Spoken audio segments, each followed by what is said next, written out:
The sharp sound of heels striking the marble floor cut through the heavy silence of the wake.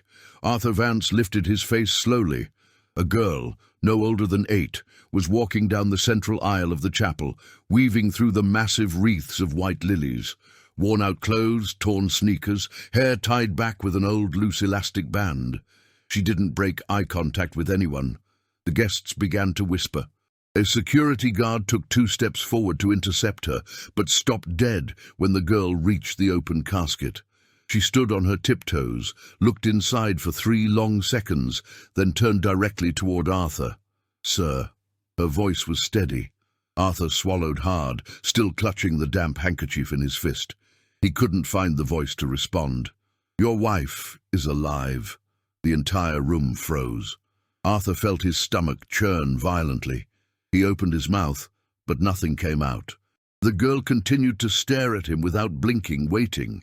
The security guard moved forward again, but Arthur raised his hand in a sharp, halting gesture. "Wait." He stood up slowly, his legs almost failing him. He walked over to the girl. His heart was beating so hard he could hear his own pulse thumping in his ears. "What did you say?" "Your wife. She's alive. I saw her." Arthur took the girl's arm gently and pointed toward a private side room. She went without hesitating. He closed the heavy door behind them, leaned against it, and took 3 deep breaths before he could manage to speak. "How do you know who I am?" "Everybody knows who you are. Your picture is on the billboards down on the highway." Arthur wiped a hand across his face. His legs were shaking. He pulled out a chair and sat down before his body gave out. "You said my wife is alive." "I saw her." "When?" 3 days ago." 3 days. The funeral had been scheduled a week ago. The body had been at the medical examiner's office for almost a year before they released it. Arthur narrowed his eyes. "Where did you see her?" "In the abandoned warehouse near the bus terminal. I was collecting cans with my mom, and I heard a noise inside." Arthur felt his throat tighten. He looked at the girl properly for the first time. Old clothes covered in street dust, small hands with calluses, bitten fingernails. "What kind of noise?" "Moaning, like someone in pain." "I went in and saw her lying on the floor, leaning against the wall. She was hurt." "Hurt how?" "Cut on her forehead, bruises on her arm. She could barely talk." Arthur leaned forward, elbows on his knees. "What did she say?" "She asked for water. I gave her some. Then she asked what day it was. I told her. She started crying." The girl's voice didn't waver. Arthur tried to find a lie in her face, but he only saw certainty. "Why didn't you call the police?" "I was going to. But when I went back with my mom the next day, she was gone. We looked, but we didn't find her." Arthur stood up too fast. Dizzy, he held onto the table. "You might be confusing her with someone else." "No, sir. It was her." "How do you know?" The girl reached into her pocket and pulled out a folded piece of paper. She handed it to him. Arthur took it with a trembling hand, opened it slowly. It was a pencil sketch. A woman's face, shoulder-length hair, large eyes. "I drew her so I wouldn't forget." Arthur sat down again. The drawing was simple, childlike, but there was something there. The shape of the face, the line of the nose. "This doesn't prove anything. She had a birthmark right here." The girl pointed to her own neck, just below the left ear. Arthur stopped breathing. No one knew about that mark. Julianne always hid it with makeup or her hair. It was small, discreet. Only he knew. "What kind of mark?" "Round, brown, about the size of a dime." Arthur dropped the paper. It fluttered to the floor. The room spun. "Sir?" He covered his mouth with both hands. It wasn't possible. The body in the casket was right there. They had done DNA tests. It was positive. Her wedding ring was on the finger. The clothes were hers. "The body is right there." "I know, but the woman I saw was alive. She talked to me." "What else did she say?" The girl bit her lip. "She said a name. I think it was someone's name." "What name?" "Richard." Arthur felt his blood run cold. Richard, his brother, the only one who had access to everything, the only one who had helped organize the funeral, handle the paperwork, the identification. Are you sure? She repeated it twice. She spoke quietly, but I heard it. Arthur sat in silence for 30 seconds, breathing heavily. He looked at the drawing on the floor, then at the girl. Why did you come here? Because I saw her picture in the paper this morning. It said today was the burial. So I ran here. Did you come alone? My mom is sick. She can't walk very far. Arthur ran a hand through his hair, thinking fast. If Julianne was alive, someone had put another body in her place. Someone had forged the DNA. Someone who knew the system. Someone close. Can you take me to this warehouse? I can. Now? The girl nodded yes. Arthur opened the door. The hallway was full of people dressed in black. He walked through without looking at anyone, holding the girl's hand. Someone called his name. He didn't stop. They exited through the side door. The driver was leaning against the car. Let's go. Mr. Vance, the service. Let's go, now. The man opened the rear door. Arthur ushered the girl inside gently and got in right behind her. He slammed the door. Where to, sir? Arthur looked at the girl. Bus terminal, east side, industrial district. The car peeled away. Arthur looked out the window. The people at the wake began to come out, confused. Richard appeared in the doorway, scanning the crowd with his eyes. Their gazes locked for half a second. Arthur turned forward and took a deep breath. If Julianne was alive, he was going to find her. And if Richard had anything to do with this, he was going to pay. The car cut through traffic in silence. Arthur stared out the window without seeing anything. The girl was quiet beside him, hands in her lap. What is your name? Beatrice, but everybody calls me Bea. How old are you? 8. Arthur nodded slowly. 8 years old, the same age his daughter would be if she had been born. Julianne had lost the baby in the 5th month, 15 years ago. She was never able to get pregnant again. Is your mom alone right now? She's at our house. It's just a tarp under the expressway overpass, but she can't leave. Her leg is really swollen. Arthur turned to her. Have you been living on the street for long? Since I was 6. My dad left and we lost the house. Her voice didn't carry self-pity. It was just a fact. Arthur felt something tighten in his chest. And you take care of your mum by yourself. We take care of each other. I collect cans, bottles, cardboard. I make about $15 a day when I get lucky. I buy bread, water. Sometimes there's enough for medicine. $15. Arthur spent more than that on coffee for the office every morning. Bea looked out the window. That's why I went into the warehouse. There was a lot of scrap metal in there. I thought I could sell it. Arthur closed his eyes. 3 days ago, Julianne was alive, hurt, hiding, asking for help, and he was at home in the empty office, holding her ring. The last year had been a black hole. He woke up, showered, dressed, and went to work. Came back, undressed, lay down. Repeated. Didn't eat right, didn't talk to anyone. The employees walked on eggshells when he passed. Richard had taken over a good portion of the business. You need time, he would say. Time. As if time resolved the emptiness of waking up alone every morning. The accident had happened on a rural road. Julianne was coming back from her sister's house. The car went off the road, hit a tree and caught fire. When the fire department arrived, everything was destroyed. The body was charred, unrecognizable. Richard was the one who handled everything, identification, paperwork, DNA test. Leave it to me, he said. You don't need to see this.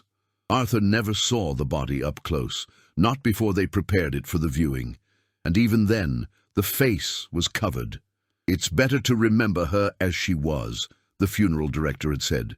He accepted it, idiot. Sir? Arthur opened his eyes. Bea was looking at him. Are you okay? I am. But he wasn't.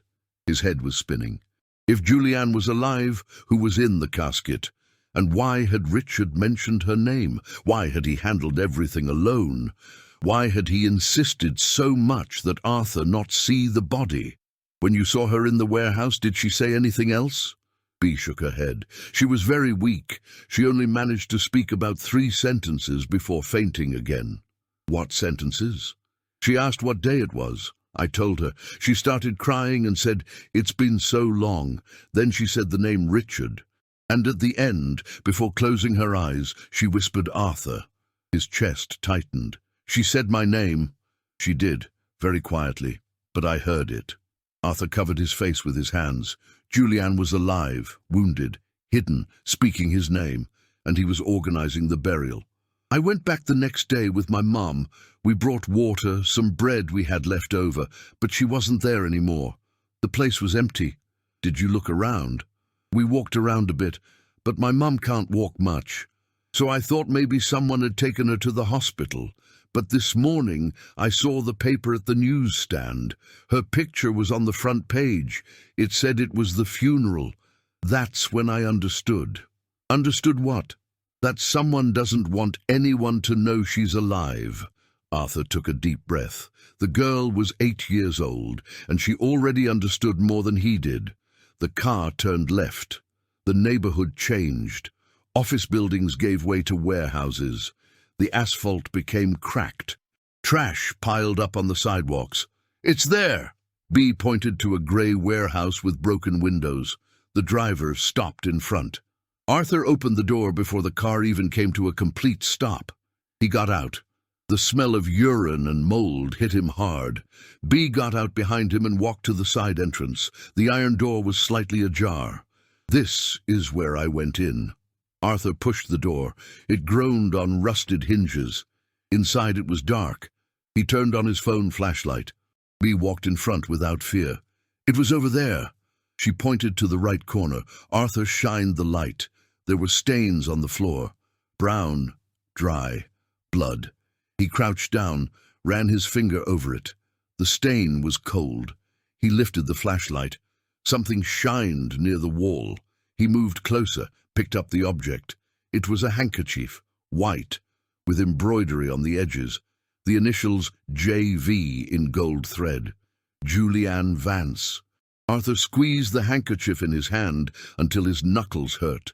She had been here, injured, alone, and someone had taken her out of here before anyone could find her. "Sir." B was crouching on the other side. She was holding something. Arthur went to her. It was a pill bottle. He took it and read the label. Antidepressants. Prescription in the name of Julianne Vance. Arthur felt his legs wobble. He leaned against the wall. B stood beside him in silence. Julianne was alive, and someone was hiding her. Arthur walked out of the warehouse holding the handkerchief and the pill bottle. The sunlight hit his eyes hard. B waited while he took 3 deep breaths. "Do you believe me now?" He looked at her. The girl had her arms crossed, chin up, waiting. "I believe you." B let out a breath. Arthur put the objects in his jacket pocket and walked to the driver. "Take us home." "Yes, sir." B stood still. "My mom is waiting. She must be worried." Arthur stopped. "Where is it?" "Under the expressway overpass, about 10 minutes from here." Arthur signaled the driver. "Change destination, the expressway overpass." The man frowned but said nothing. B climbed into the car.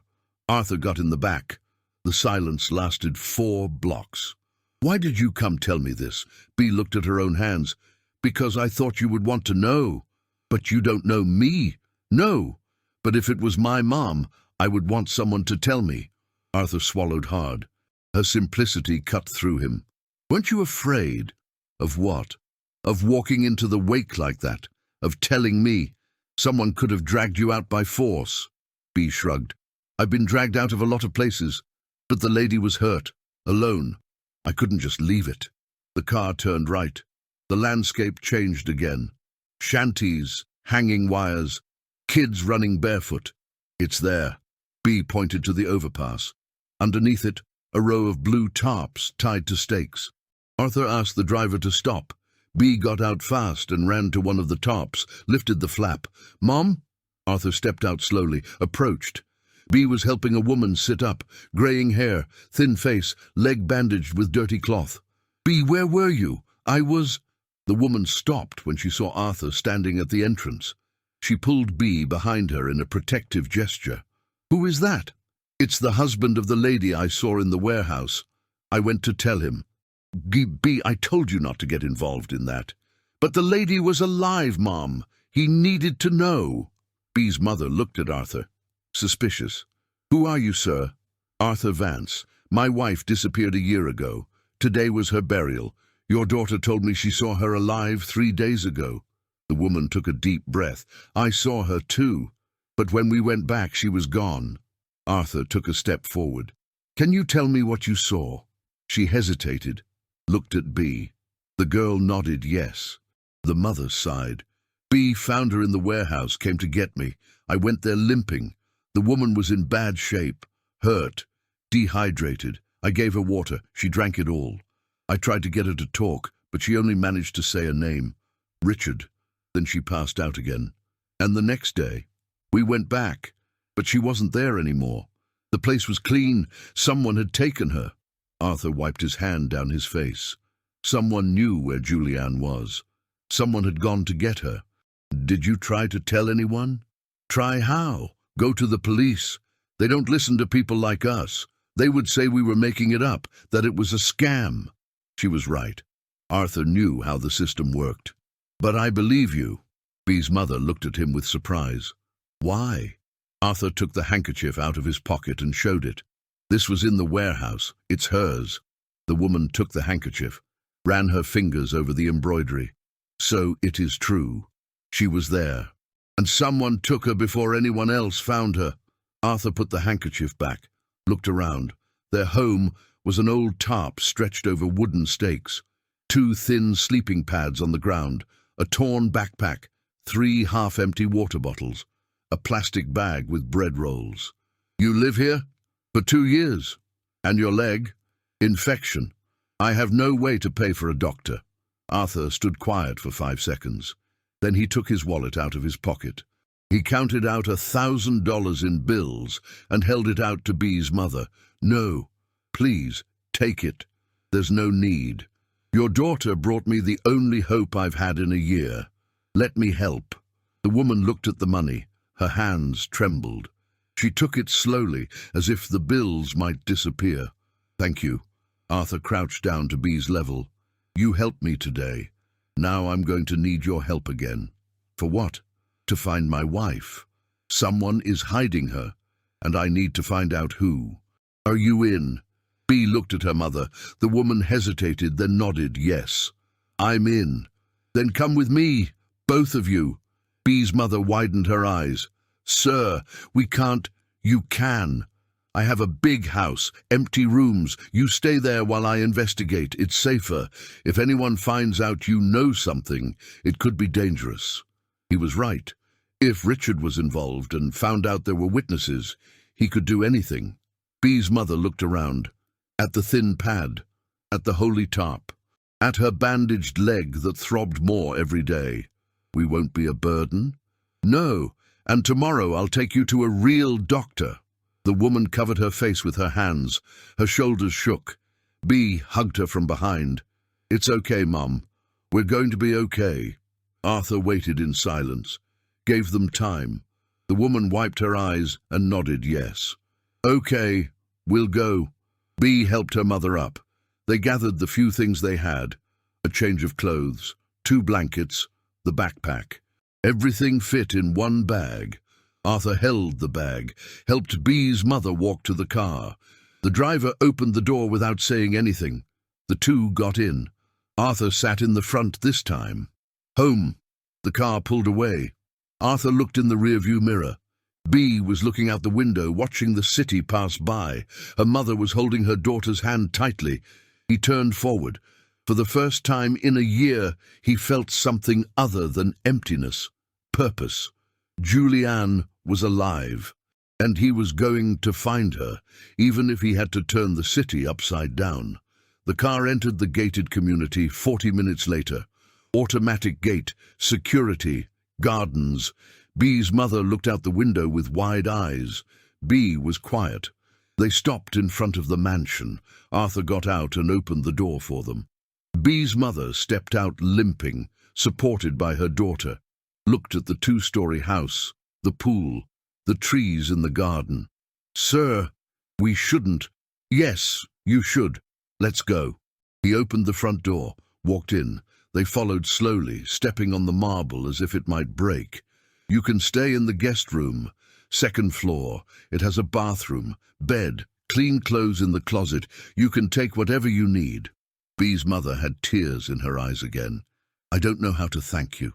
You already have. You raised a brave daughter." Bee smiled for the first time. A small, shy smile. Arthur showed them the way. He walked up the stairs slowly with them. Opened the bedroom door. King-size bed. Window with a view of the garden. Bathroom with a tub. "Rest. We'll talk tomorrow." He closed the door, went down the stairs, went straight to the study, picked up the phone, dialed a number. "Hello? Jonas. I need a private investigator, the best you know." "Arthur? What's going on? You disappeared from the wake." "Julianne is alive." Silence on the other end. "Arthur, are you okay? I've never been more certain of anything. Get the detective. Urgent." "Okay, I'll call in an hour." Arthur hung up, sat in the chair, looked at Julianne's photo on the desk. She was smiling, hair down, eyes shining. "I'm going to find you." The doorbell rang at 7 in the morning. Arthur opened the door. A man in his 50s, grey suit, leather briefcase in hand, grey hair combed back. "Mr. Vance, I'm Marcus Cole, private investigator." They shook hands. Arthur took him to the study, closed the door, placed the handkerchief and the pill bottle on the table. "My wife was declared dead a year ago. The funeral was yesterday, but she was alive 3 days ago, hidden in an abandoned warehouse. Someone took her out of there before anyone found her." Marcus picked up the handkerchief, examined it. "Do you have suspects?" "My brother, Richard Vance. He handled all the body identification. He insisted I not see it. He had access to everything. Motivation? Inheritance. The company. If I was destroyed enough, he would assume control." Marcus wrote something in his notebook. "I'm going to need access to documents, reports, hospital records, everything related to the accident and the identification. You have it, and I'm going to need to investigate your brother without him knowing. Do whatever is necessary." Marcus put away the notebook. "This will take a few days, maybe a week. Is your brother smart?" "Very." "Then he covered his tracks well. But everyone makes mistakes. I'll find it." Arthur nodded. Marcus left. He stood alone in the office for 10 minutes, then went upstairs, stopped at the guest room door, heard voices inside, knocked lightly. "Come in." Bee was sitting on the bed. Wet hair, clean clothes from the closet, a white t-shirt that was too big and sweatpants. Her mother was lying down, leg elevated on pillows. "Good morning." "Good morning, sir." Arthur looked at Bee's mother. "How is the leg?" "Better. The pillow helps. I made a doctor's appointment for 2 hours from now. I'll take you." She opened her mouth to protest. Arthur raised his hand. "Don't argue, you need to treat this right." She closed her mouth, nodded, yes. "Have you eaten?" "Not yet." "Then come down. The cook is making breakfast." Bee ran down the stairs. Sarah went slower, holding the railing. Arthur followed behind. The cook was frying eggs, smell of fresh coffee in the air.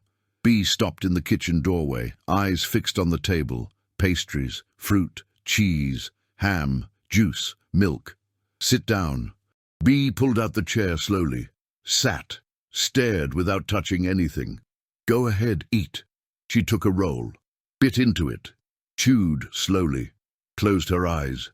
Sarah sat next to her daughter, picked up a cup of coffee, drank in small sips. When she put the cup back on the saucer, her hand trembled. Arthur sat at the other end, drank his coffee, watched the two. Bee ate 3 rolls, 2 bananas, a glass of juice. Sarah ate slower, but she ate. When they finished, Bee wiped her mouth with the napkin. "Thank you. You don't need to thank me every time. But we've never eaten this much."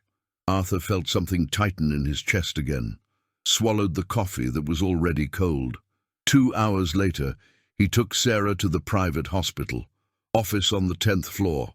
Dr. Campbell, orthopedist. The doctor examined the leg, ordered x-rays, came back with the images 20 minutes later. Bone infection, Advanced stage. How long did you leave this untreated, Mom? About 3 months. The doctor shook his head. I'll need to admit her. IV antibiotics, drainage, at least 5 days.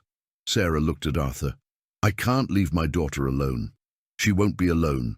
She stays with me. Sir, you need to treat this. If you don't treat it now, you could lose the leg. B will be fine, I promise. Sarah took a deep breath, nodded yes. They admitted her the same day. Private room, clean bed, nurse on duty. Arthur waited until she was stabilized, then went back home. B was in the living room, sitting on the sofa, legs pulled up, staring at the turned-off TV. Your mom is going to be in the hospital for a few days, but she's going to get better. Is she really going to be okay? Yes. B let out a breath. Arthur sat on the sofa, stayed in silence, didn't know what to say. It had been a year since he really talked to anyone. Sir? Are you really going to find your wife? I am. What if she doesn't want to come back? Arthur looked at her. Why wouldn't she want to? B shrugged. I don't know. Sometimes people leave because they want to. Your mom didn't leave. Your dad did. Yeah, but sometimes I think it was because I wasn't good enough. Arthur turned his whole body toward her. Listen, when an adult leaves, it's not the child's fault. It never is. Understood. B bit her lip. Understood. Your dad left because he didn't know how to be a father, not because you weren't good. You are brave. You took care of your mom alone. You came to tell me about my wife, even without knowing me. You are stronger than most adults I know. Bee's eyes filled with water. She wiped them fast. Thank you. Arthur nodded. They stayed in silence again, but it was a different silence. Lighter. Want to watch a movie? Bee looked at the TV. Can we? We can. He turned on the TV, flipped through channels until he found a cartoon. Bee settled into the sofa, started watching. Arthur stayed there, half paying attention, half thinking about Julianne. Where was she now? Still hurt, scared, knowing he was looking. His phone vibrated. Message from Richard. Arthur, where are you? Need to talk to you. Urgent. He locked the screen without replying. The following days turned into a routine. Arthur woke up early, called the detective, received updates. Marcus was investigating the hospital records, the ME reports, Richard's bank accounts, everything in secret.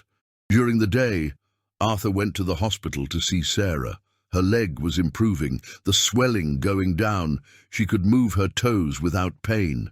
At night, he went back home. B was always waiting, sometimes drawing, sometimes watching TV, sometimes just sitting. On the third day, Arthur made dinner. Pasta, tomato sauce, nothing fancy. Put it on the table, called B. Come eat. She sat down, looked at the fork, the knife, grabbed both the wrong way. Wait. Arthur moved closer, showed her how to hold them right. Fork in the left hand, knife in the right, cut slowly. Like this. B tried, missed, tried again, got it. Looked at him with a smile. I did it. You did it. They ate in silence.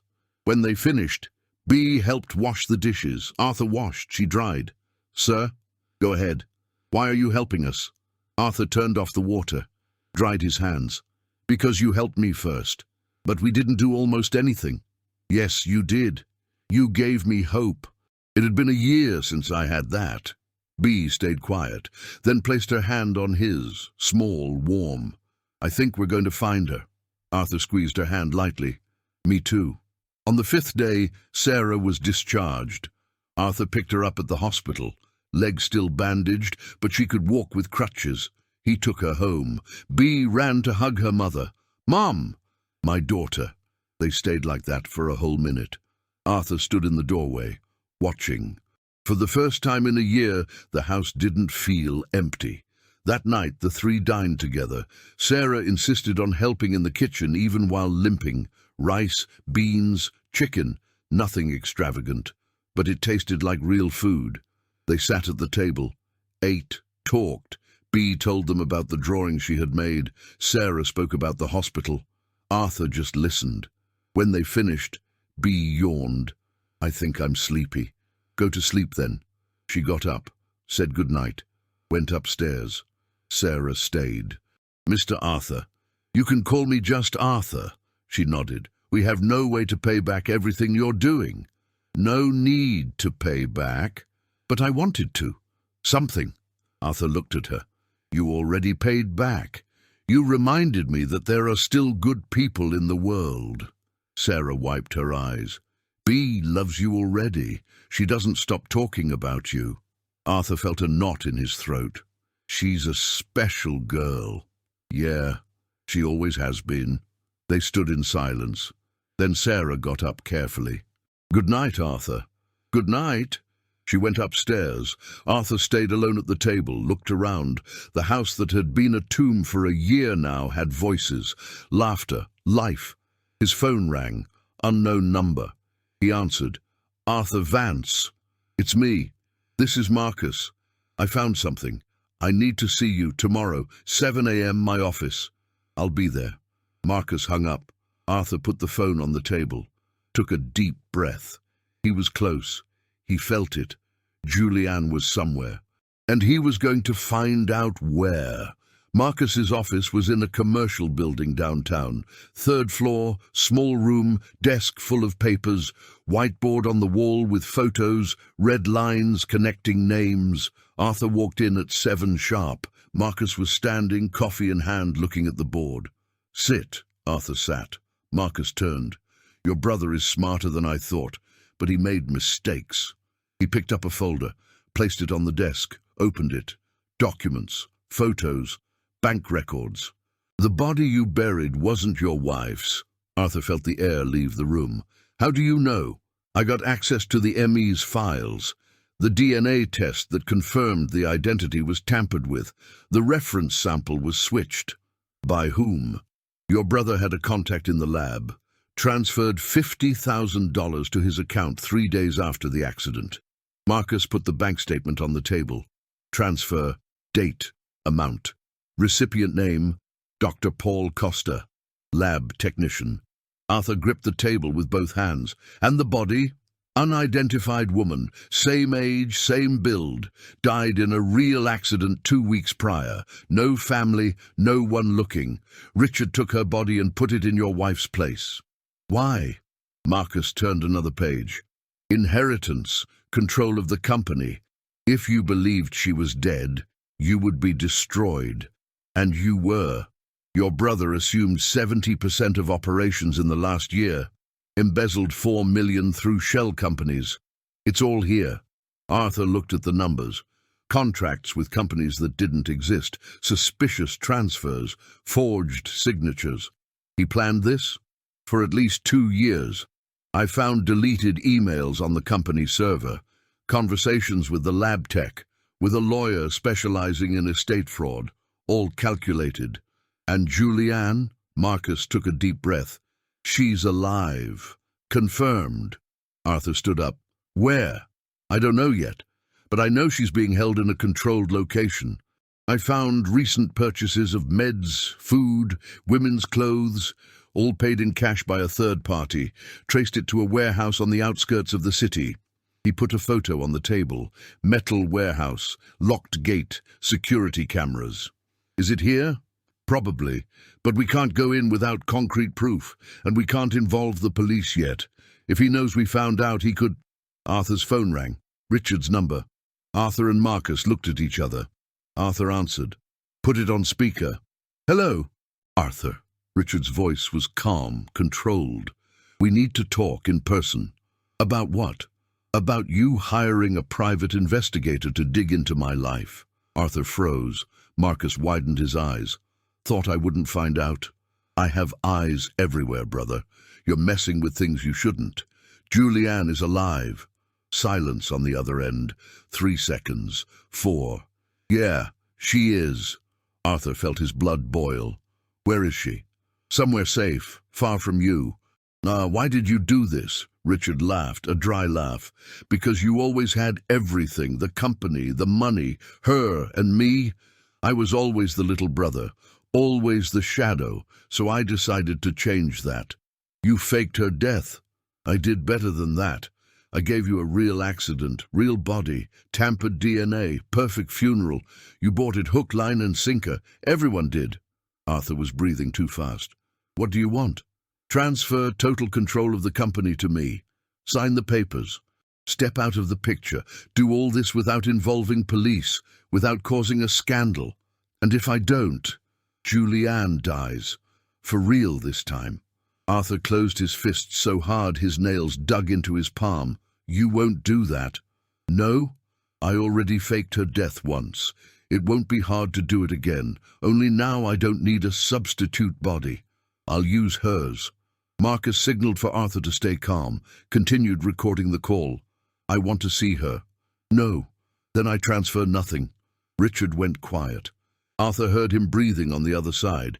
Fine, you can see her once tonight, 8 o'clock. Come alone. If I see police detective, anyone other than you, she dies on the spot. Understood? Understood. And Arthur. What? Forget about that little girl you're hiding in your house. If she opens her mouth to anyone, she and her mother disappear too. The call dropped. Arthur put the phone on the table. His hands were shaking. Marcus stopped the recording. He knows about B. He knows everything. Arthur ran a hand down his face. He was serious. He's going to kill her. He will. If you don't do what he wants, then I'll do it. No. You go there tonight. See Julianne. Buy time. Meanwhile, I mobilize the police. With this recording, we have proof of extortion, kidnapping, forgery, enough to arrest him. And if it goes wrong, if he notices? Marcus looked straight into his eyes. Do you trust me? Arthur took a deep breath. I trust you. Then let me handle this. You go there, see her, make him believe you're going to cave. I'll be there with a tactical team on standby. When he lowers his guard, we go in. Arthur nodded, stood up, put away his phone. Where's the meeting? He didn't say. No. The phone vibrated. Message from Richard. Address. Warehouse on the outskirts. The same one from the photo. Arthur showed it to Marcus. It's there. Then it's set. You go at 8. I'll be there with the police at 8:30. Half an hour. Can you handle it? I can. Marcus put a hand on his shoulder. Your wife is coming out of this alive, I promise. Arthur left the office, got in the car, drove home. His head was spinning. Richard, Julianne alive, blackmail, threat, B in danger. When he arrived, B was in the living room with Sarah, the two watching TV. He stopped in the doorway. B looked at him and smiled. Hi, sir. Arthur forced a smile back. Hi. Sarah noticed something wrong. Is everything okay? Yeah, just tired. He went up to his room, closed the door, sat on the bed, looked at the clock. 2 p.m., 6 hours until the meeting. 6 hours until seeing Julianne again. 6 hours to plan how to get her out of his own brother's hands. Lay down, closed his eyes, but didn't sleep. At 7:30, Arthur came down. B and Sarah had already eaten dinner. He didn't eat anything. Grabbed the car keys. I'm going out. I'll be back later. Sarah frowned. Arthur, it's okay. I'll be back. He left before she asked more, got in the car, started the engine, drove. The warehouse was 40 minutes away. Dirt road, no streetlights. He parked in front at 8 sharp. Gate closed. Lights out. Silence. Arthur got out, walked to the gate, knocked 3 times. The gate opened slowly. Richard was on the other side, alone, hands in pockets, smile on his face. Welcome, brother. Arthur walked into the warehouse. The smell of mold hit hard. Dim light coming from a bulb hanging from the ceiling, shadows on the walls. Richard closed the gate behind them, locked it. Where is she? Richard pointed to the back. Arthur walked fast, past old boxes, rusted tools. Tarp on the floor. Then he saw her. Julianne was sitting on a chair, hands tied behind her back, feet tied to the chair legs, dirty clothes, messy hair, thin face, deep dark circles, cut on the forehead still purple. She lifted her head slowly. Her eyes met his. Arthur. Her voice was hoarse, weak, but it was her. Arthur took 3 steps forward. Richard grabbed his arm. Easy! Not that close. Arthur pulled his arm away forcefully. Get your hands off me. You saw her. Now let's talk business. Arthur didn't take his eyes off Julianne. She was crying, tears running slowly down her dirty face. "Arthur, Shut up!" Richard took a step forward. Julianne flinched. Arthur felt his blood boil. "Don't talk to her like that. I talk how I want. She's been my prisoner for a year. You think I'm going to be polite now? Why did you do this?" Richard crossed his arms. "I already explained. You always had everything. Dad always gave you everything. The company, the control, the respect. And me, I was just the little brother who helped, who signed papers, who did the dirty work. You received your share. Crumbs. 30%. 30. While you kept 70, even though I worked twice as hard. Because you didn't have the capacity to lead." Richard laughed, a bitter laugh. "Didn't I? Look at what I did in the last year. Assumed entire operations, closed contracts, billed millions, all while you were at home crying over your dead wife." Arthur took a step forward. Richard didn't back down. "You kidnapped her, forged her death, destroyed my life." "Didn't destroy it. Just removed the person who made you strong from the path. Without her, you were nothing, an empty man, pathetic. Perfect for me to take control." Julianne sobbed. "Richard, please let me go. I won't tell anyone anything, I swear." "Of course you won't, because you're not leaving here." Arthur clenched his fists. "You said you'd let me see her, that we would negotiate. And I am negotiating. You transfer the whole company to me, sign the papers tomorrow at the notary, disappear from the city, and I let her live. How do I know you'll follow through?" Richard shrugged. "You don't. But it's the only chance you have." Arthur looked at Julianne again. She was trembling, hands tied so tight her fingers were purple. "I'll do what you want, but let me talk to her. Alone. 5 minutes." Richard thought about it, looked at his watch. 3 minutes. I stay right here. Anything weird, and I end it all." He took 3 steps back, leaned against a column, arms crossed. Arthur approached Julianne, kneeled in front of her, held her face with both hands. "Julianne, I thought you wouldn't find me. I found you. It's been so long. I tried to run 3 times, but he always caught me." I know. She rested her forehead on his. "I'm sorry. It's not your fault. I should have noticed. Should have seen he was planning something. No one noticed." Julianne closed her eyes, took a deep breath. "Are you getting me out of here?" "I am." "How?" Arthur glanced at Richard. He was on his phone, distracted. "Trust me. Always trusted you." Arthur kissed her forehead, stood up slowly, turned to Richard. "Okay, I sign the papers tomorrow, but you let her go now." Richard laughed. "You think I'm an idiot? She stays here until you sign, then I let go. And if you don't let go, then that's your problem." Arthur took 2 steps forward. "It's not going to work like that." "Yes, it is, because you have no choice." "I do." Richard frowned. "What choice?" Outside, the sound of tires screeching, doors slamming, voices. Richard ran to the window, looked out. 3 squad cars, police officers getting out. Marcus in front. "You set me up?" "I recorded the call. Confession of extortion, kidnapping, forgery. It's all with the police." Richard turned fast, pulled a knife from his pocket, lunged at Julianne. Arthur ran, tackled Richard before he got close. The 2 fell to the ground. The knife flew far away. Richard punched.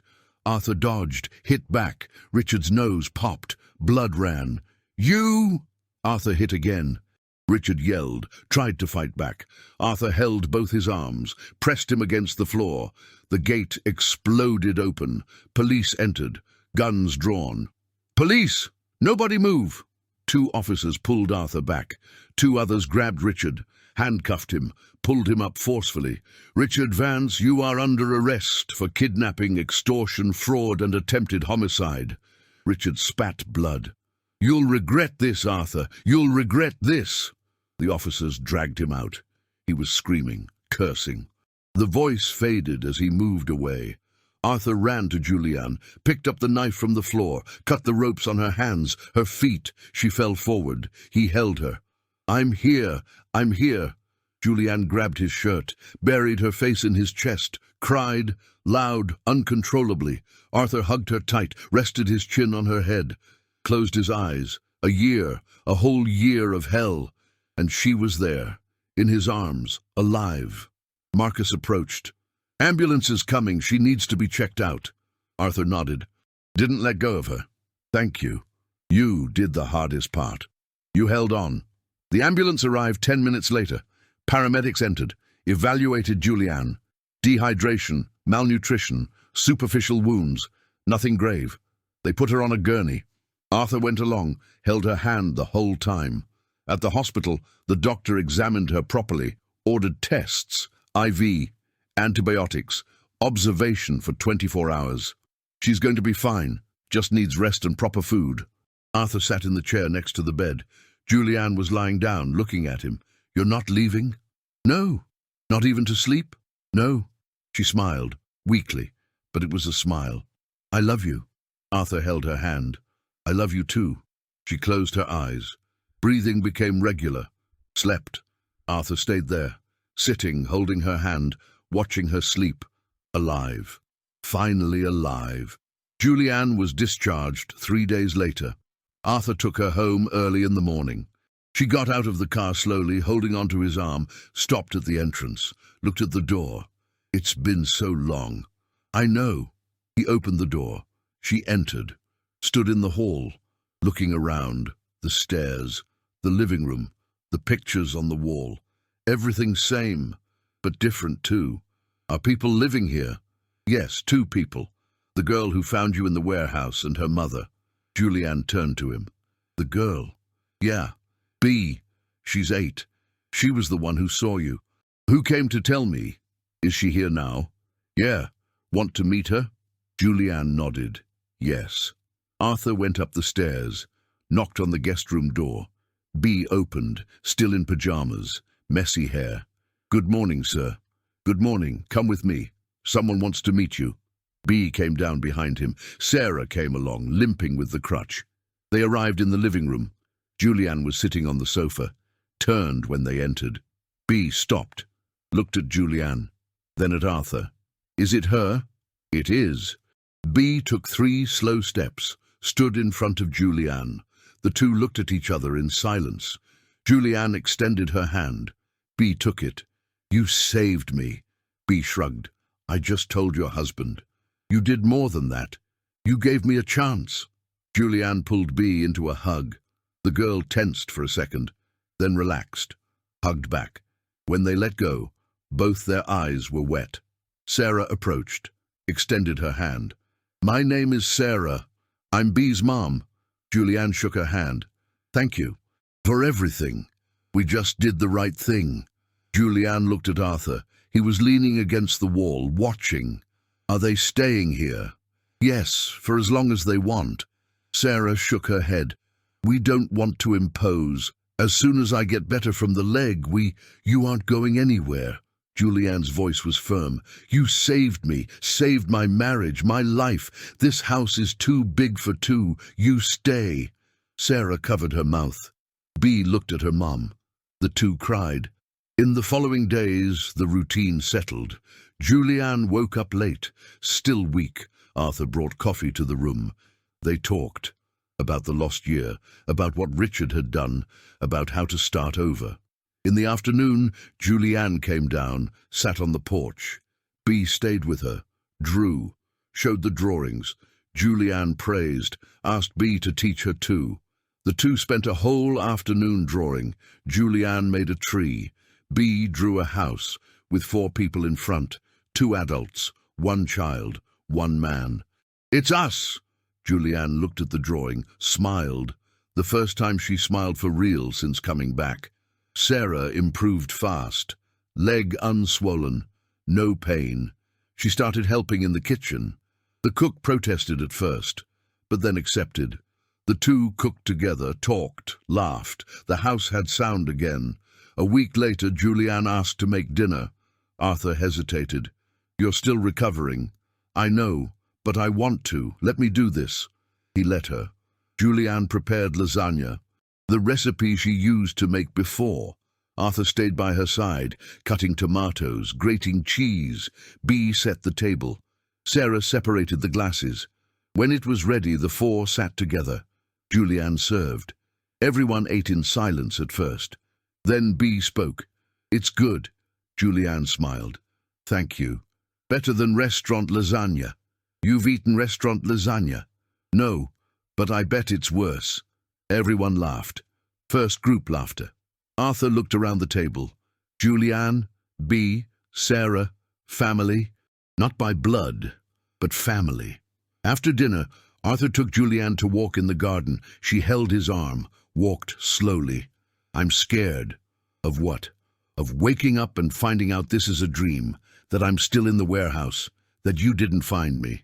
Arthur stopped, turned her to him, held her face. "This is real.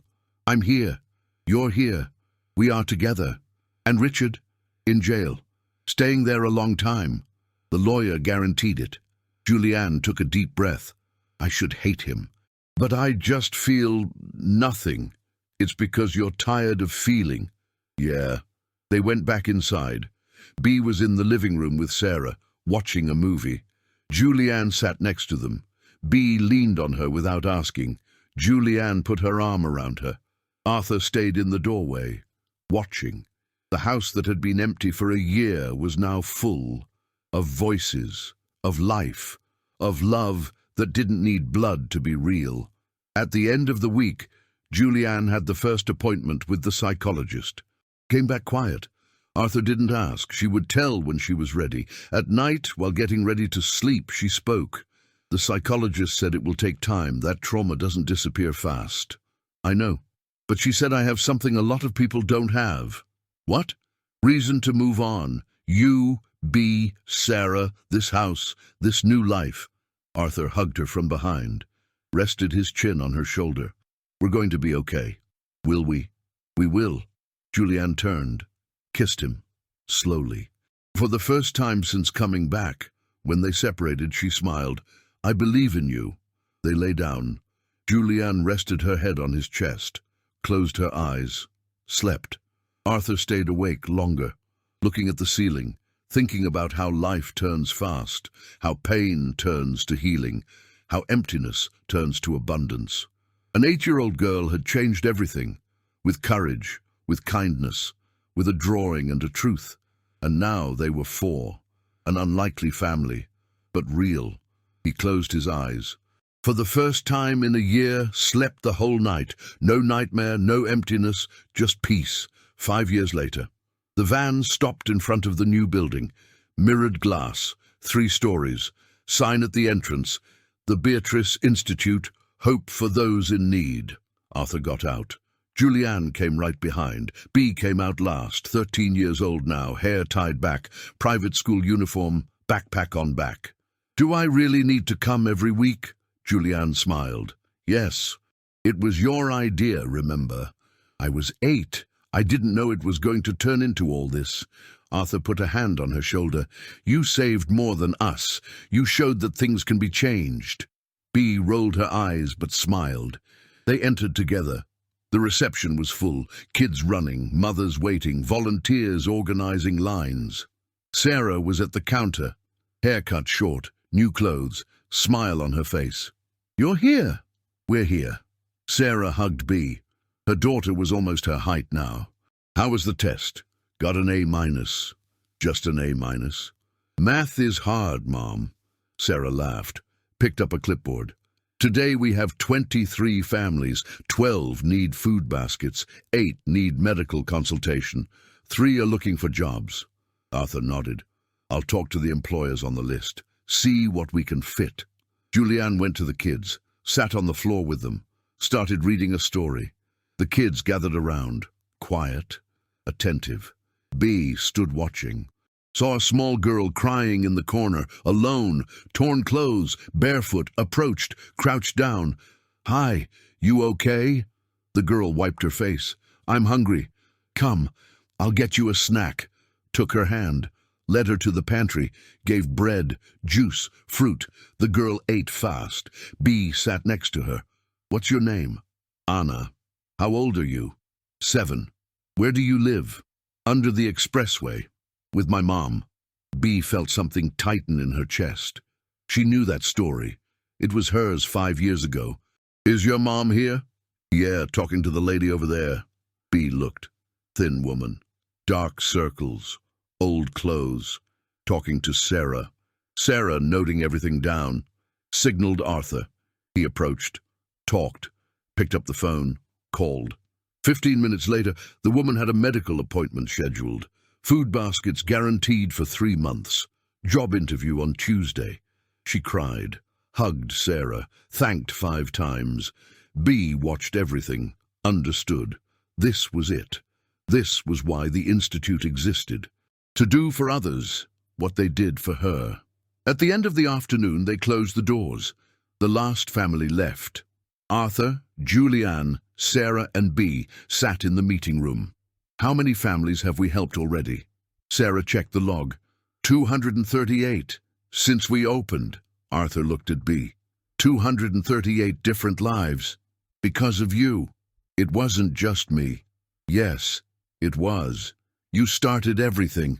You had courage when no one else would. Bea looked down. Fiddled with the bracelet Julianne had given her on her birthday. I just did the right thing and changed everything. They went back home when it got dark, dined together, rice, beans, steak, salad, talked about the day, about the families, about the plans for next week. After dinner, Bea went up to her room, had homework. Julianne went after, knocked on the door. Can I come in? Yeah. Julianne sat on the bed. Bea was at the desk, notebook open, pen in hand. You okay? Yeah. Why? You got quiet today. Bea put down the pen. I saw that girl, Anna, and I remembered me, 5 years ago, living under the overpass, collecting cans, hungry. And now I have a house, food, school, family. Julianne approached, put a hand on her shoulder. You deserve all this. Do I? You deserve it, and you know why. Because you chose to help instead of walking past. You could have seen me in that warehouse and left, but you didn't. You stayed. You gave water. You came back. You told Arthur. You changed everything. Bea looked at her. Do you think Anna is going to be okay? She will, because we are going to help her, the same way they helped me, the same way they helped you. Bea smiled, went back to homework. Julianne left, went down the stairs. Arthur was on the porch. Looking at the garden, she approached, hugged him from behind. What are you thinking about? About the picture we took today. At the Institute, all together. It's a good picture. It's more than that. It's proof that pain turns to purpose, that emptiness turns to abundance, that a child with courage can change the world. Julianne rested her head on his back. We did it. We did it. They stayed like that, in silence, listening to the crickets, to the wind in the trees, to life happening around. Years of pain had turned into years of healing. An abandoned warehouse had turned into a reunion. A lie had turned into truth. A death had turned into life. And an 8-year-old girl, with courage bigger than fear, had saved more than a woman in a warehouse, had saved a whole family. Because sometimes the greatest strength in the world doesn't come from who has power. It comes from who has the courage to do the right thing, even when no one is looking. And that no time erases. That becomes legacy.